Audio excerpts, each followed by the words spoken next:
Friends, welcome to my channel. ನೀವು ನೋಡ್ತಿದ್ದೀರಾ Pooja Srinivas activity channel. Friends, ನಾನಿವತ್ತು ಬೀನ್ಸು ಹಾಗೂ ಕ್ಯಾರೆಟ್ ಫ್ರೈ ಯಾವ ರೀತಿ ಮಾಡೋದನ್ನು, ಅದಕ್ಕೆ ಏನೇನು ಬೇಕು ಇಂಗ್ರೀಡಿಯೆಂಟ್ಸು ನೋಡ್ಕೊಂಬರೋಣ ಬನ್ನಿ. ಮೊದಲು ಬೀನ್ಸು ಇದು 1/2 kg ಸ್ವಲ್ಪ ಕಮ್ಮಿ ಇದೆ ಫ್ರೆಂಡ್ಸ್. ಕ್ಯಾರೆಟು ಒಂದು ಮೀಡಿಯಮ್ ಸೈಜು 2 ಕಟ್ ಮಾಡಿ ಇಟ್ಕೊಂಡಿದ್ದೀನಿ ಫ್ರೆಂಡ್ಸ್. ಇವೆರಡು ಸೇರಿ 1/2 kg ಇದೆ. ಹಾಗೆಯೇ ಆಯಿಲ್ ಬಂದು 4 ಟೇಬಲ್ ಸ್ಪೂನು, ಆನಿಯನ್ನು ಒಂದು 2 ಮೀಡಿಯಮ್ ಸೈಜ್ದು ಕಟ್ ಮಾಡಿ ಇಟ್ಕೊಂಡಿದ್ದೀನಿ. ಹಾಗೆಯೇ ಗ್ರೀನ್ ಚಿಲ್ಲಿ 4 to 5, ಕೊತ್ತಂಬರಿ ಸೊಪ್ಪು ಇಷ್ಟು ಬೇಕಾಗುತ್ತೆ. ಹಾಗೆ ಕರಿಬೇವು ಇಷ್ಟು ತೊಗೊಂಡಿದ್ದೀನಿ. ಇದು ಹಸಿ ಕೊಬ್ಬರಿ, ಕೊಕೊನಟ್ಟು, ಇದನ್ನು ಈ ರೀತಿ ತುರಿದು ಇಟ್ಕೊಂಡಿದ್ದೀನಿ, ಒಂದು 1/2 ಬೌಲಷ್ಟು. ಹಾಗೆಯೇ ಶುಂಠಿ ಬೆಳ್ಳುಳ್ಳಿ ಪೇಸ್ಟು ಇಷ್ಟು ತೊಗೊಂಡಿದ್ದೀನಿ, ಒಂದು 1.5 ಟೇಬಲ್ ಸ್ಪೂನು. ಹಾಗೆಯೇ ಸಾಸಿವೆ, ಅರಿಶಿಣ, ರುಚಿಗೆ ತಕ್ಕಷ್ಟು ನೀರು ಇಷ್ಟು ಬೇಕಾಗುತ್ತೆ ಫ್ರೆಂಡ್ಸ್.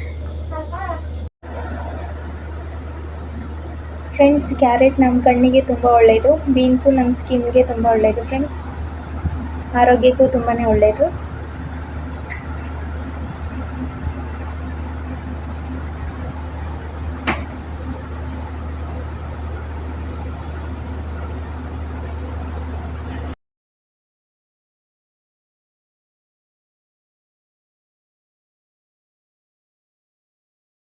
ಬಂದಿದೆ ಇವಾಗ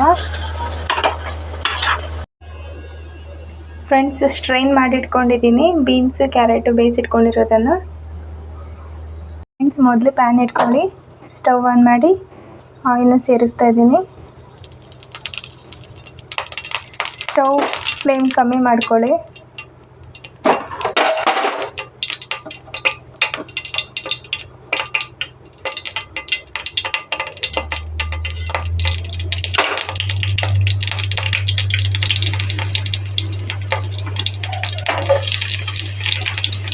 ಸಾಸಿವೆ ಹಾಕಿದ್ದೀನಿ, ಗ್ರೀನ್ ಚಿಲ್ಲಿ ಹಾಕಿದ್ದೀನಿ,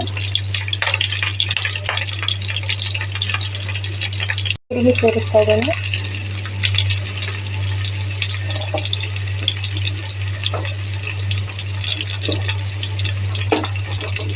ಈಗ ಆನಿಯನ್ನ ಸೇರಿಸ್ತಾ ಇದ್ದೀನಿ.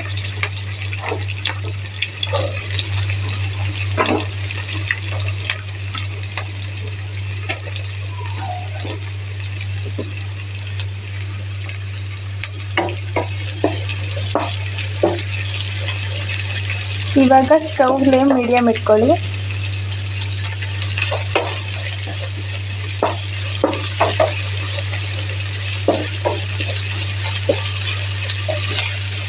ಜೀರಿಗೆಯಿಂದ ಡೈಜೆಷನ್ ಆಗುತ್ತೆ ಫ್ರೆಂಡ್ಸ್.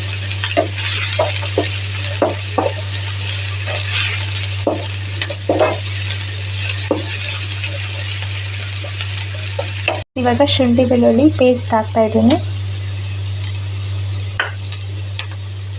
ಇದು ಹಸಿ ವಾಸನೆ ಹೋಗೋವರೆಗೂ ಚೆನ್ನಾಗಿ ಈ ರೀತಿ ಫ್ರೈ ಮಾಡಿಕೊಡಿ.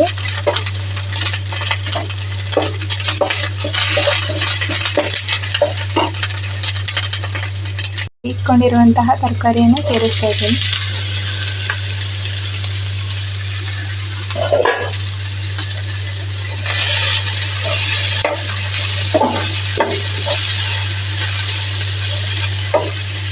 ಈಗ ಕೊಬ್ಬರಿ ತುರಿಯನ್ನು ಸೇರಿಸ್ತಾ ಇದ್ದೀನಿ.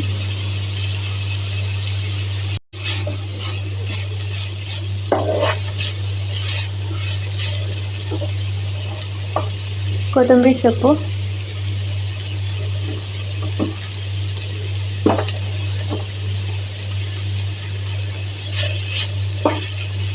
ಕ್ಲೋಸ್ ಮಾಡಿ ಒಂದು 5 ಮಿನಿಟ್ಸು ಹಾಗೆ ಬಿಡಿ.